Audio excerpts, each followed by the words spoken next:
Hi friends, welcome to Chennai food. ஒரே ஒரு பாகற்காயும் வேர்க்கடலையும் இருந்தா போறங்க. ரொம்ப டேஸ்டியா சூப்பரான கசப்பே இல்லாமல் ஒரு ரெசிபி எப்படி செய்யறதுன்னு பார்க்க போறோம். வாங்க பார்க்கலாம்.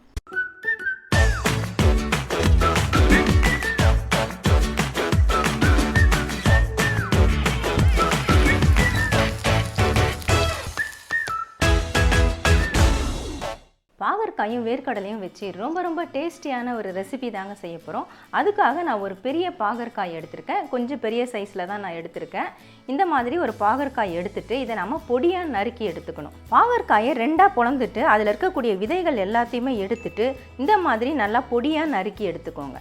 சின்ன துண்டுகளாக பொடியாக நறுக்கிக்கோங்க. இதை நறுக்கிட்டு நல்லா தண்ணியில் போட்டு அலசிட்டு தண்ணி இல்லாமல் சுத்தமாக பிழிஞ்சு எடுத்துக்கோங்க. இந்த மாதிரி செய்கிறதுனால இதில் கசப்புத்தன்மை சுத்தமாக இருக்காது.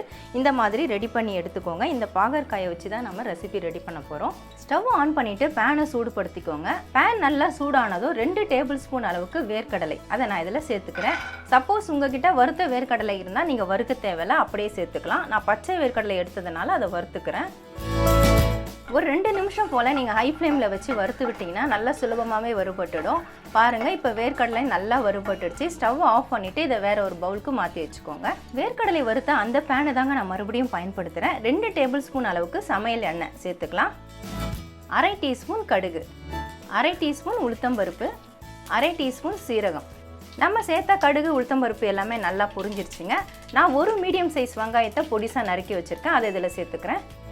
நீங்கள் பாகற்காய் எவ்வளோ எடுக்கிறீங்களோ அதுக்கு தகுந்தப்பல சேர்த்துக்கோங்க. வெங்காயம் ஓரளவுக்கு வதங்கினா போதும், நிறம் மாற அளவுக்கு வதங்க வேண்டிய அவசியம் இல்லை. வெங்காயம் இப்போ ஓரளவுக்கு வதங்கிடுச்சு. நம்ம பொடியாக நறுக்கி வச்ச பாகற்காய் அதை இதில் சேர்த்துக்கலாம். பாகற்காய் ஒரு 2-3 நிமிஷம் நல்லா எண்ணெயில் வதக்கி விடுங்க.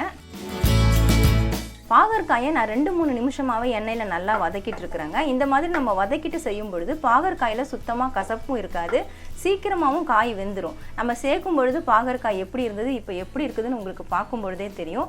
இப்போ நீங்கள் ஸ்டவ்வை சிம் பண்ணிக்கோங்க. நம்ம மசாலா சேர்த்து விட்டுடலாம். 1/4 டீஸ்பூன் அளவுக்கு நான் மஞ்சள் தூள் எடுத்திருக்கேன், அதை சேர்த்துக்கிறேன். 1/2 டீஸ்பூன் தனி மிளகாய் தூள் அதையும் சேர்த்துக்கிறேன். உங்கள் காரத்துக்கு தகுந்தப்பல நீங்கள் சேர்த்துக்கோங்க. 1/2 டீஸ்பூன் சால்ட்டு அதையும் சேர்த்துக்கிறேன். எல்லாத்தையும் சேர்த்துட்டு ஒரு தடவை நல்லா கலந்து விட்டுக்கோங்க.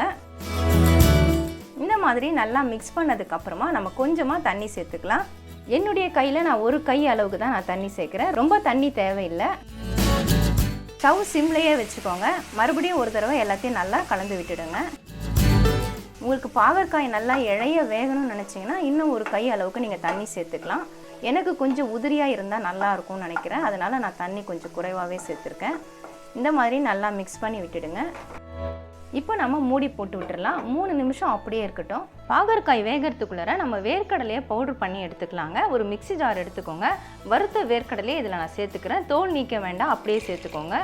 கூடவே கொஞ்சமாக கருவேப்பிலை சுத்தமாக அலசி ஈரம் இல்லாமல் எடுத்து வச்சுருக்கேன், அதையும் சேர்த்துக்கிறேன். 3 பல்லு போல் பூண்டு தோலை உரித்து வச்சுருக்கேன், அதையும் இதில் சேர்த்துக்கிறேன். இதை நாம் தண்ணி சேர்க்காமல் அப்படியே பவுடர் பண்ணி எடுத்துக்கணும். பொடி பண்ணதுக்கப்புறமா பார்த்தீங்கன்னா இது உதிரியாக இருக்காது, கொஞ்சம் ஈரப்பதத்தோட கொஞ்சம் திரியாக தான் இருக்கும். ஏன்னா நம்ம பூண்டு கருவேப்பிலை எல்லாமே சேர்த்ததுனால இந்த மாதிரி தான் இருக்கும். பாகற்காயை மூடி போட்டு விட்டு 3 நிமிஷம் ஆயிடுச்சுங்க. நான் மூடியை ஓப்பன் பண்ணிடுறேன். நம்ம சேர்த்த தண்ணி எல்லாமே பாருங்கள் வத்திடுச்சு. பாகற்காய் நல்லா வெந்திருக்கு. அது ஒரு தடவை இந்த மாதிரி நல்லா கலந்து விட்டுடுங்க. விட்டதுக்கப்புறமா நம்ம அரைச்ச இந்த பொடி அதை சேர்த்துக்கலாம். சேர்த்துட்டு மறுபடியும் ஒரு தடவை நல்லா கலந்து விட்டுக்கோங்க. இந்த மாதிரி செய்கிறதுனால டேஸ்ட்டு சூப்பராக இருக்குங்க. பாகற்காய் வேண்டான்னு சொல்கிற பிள்ளைங்க கூட விரும்பி சாப்பிடுவாங்க. அந்த அளவுக்கு டேஸ்ட் நல்லாயிருக்கும். நீங்கள் ட்ரை பண்ணனா கண்டிப்பாக ட்ரை பண்ணி பார்க்கலாம். ஏன்னா அவ்வளோ அருமையாக இருக்கும். இதிலே நீங்கள் சாதம் போட்டு கலரி கூட அப்படியே சாப்பிட்லாம். பாகற்காய் ரைஸ் மாதிரி இருக்கும். இல்லை இது சாதத்துக்கு நம்ம சைடிஷ்ஷாகவும் வச்சு சாப்பிட்லாம். சாம்பார் சாதம், ரசம் சாதம், தயிர் சாதம் இது எல்லாத்துக்குமே சைடிஷ்ஷாக வச்சு சாப்பிட்லாம். அருமையாக இருக்குங்க. இப்போ நம்ம சேர்த்த அந்த பொடி பாருங்கள் நல்லா மிக்ஸ் ஆகிடுச்சு. கடைசியாக கொஞ்சமாக கொத்தமல்லி தழை சேர்த்துக்கலாம். சேர்த்துட்டு ஒரு தடவை கலந்துருங்க. அவ்வளவுதாங்க. இப்போ நம்ம ஸ்டவ் ஆஃப் பண்ணிடலாம். ரொம்ப சுவையான பாகற்காய் பொரியல் ரொம்ப சூப்பராக நம்ம ரெடி பண்ணிட்டோம். கசப்பே இல்லாமல் ரொம்ப டேஸ்டியாக இருக்கும்.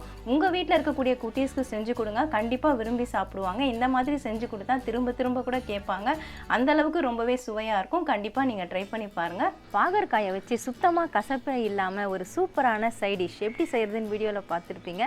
ரொம்ப டேஸ்டியாக இருக்கும். கண்டிப்பாக நீங்களும் ட்ரை பண்ணி பாருங்கள். உங்களுக்கு இந்த வீடியோ பிடிச்சிருந்தா லைக் பண்ணுங்கள், ஷேர் பண்ணுங்கள், சப்ஸ்கிரைப் பண்ணுங்கள். பக்கத்தில் இருக்க பெல் ஐக்கானை கிளிக் பண்ணிக்கோங்க. அதில் ஆல்னு ஒரு ஆப்ஷன் காட்டும், அதையும் கிளிக் பண்ணிக்கோங்க. நன்றி, வணக்கம்.